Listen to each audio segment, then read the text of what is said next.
Alzheimer's disease is now being called type 3 diabetes by researchers. Let that sink in. Because what's happening in the brain of a dementia patient looks remarkably similar to what happens in the body of a diabetic.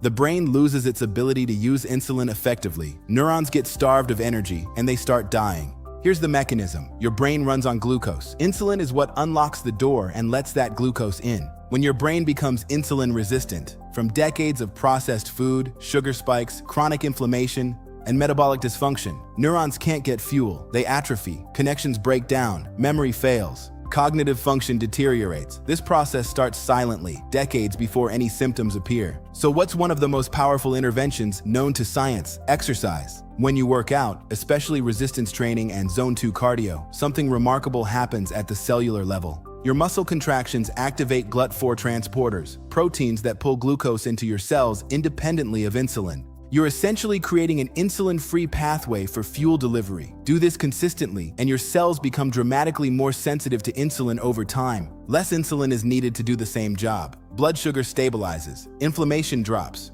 and that same insulin sensitivity improvement extends to the brain. On top of that, exercise produces a protein called BDNF, brain-derived neurotrophic factor. Think of it as fertilizer for your neurons. It promotes the growth of new brain cells, strengthens synaptic connections, and directly supports cognitive function. Exercise also increases blood flow to the hippocampus, the memory center of the brain, which physically shrinks in Alzheimer's patients. Studies show people who exercise regularly have up to a 40% lower risk of developing dementia. That's not a supplement. That's not a drug. That's movement. 3 to 5 days a week. Lift weights. Walk, sprint occasionally. Cut the processed carbs and seed oils driving the insulin resistance in the first place. Keep your blood sugar stable. Your brain is a muscle in the sense that it responds to how you treat your body. Neglect it for decades and the brain pays the price. Train consistently and you are literally building a more resilient, better fueled mind. Dementia is not inevitable. It is largely a lifestyle disease, and the gym is one of the best weapons you have against it.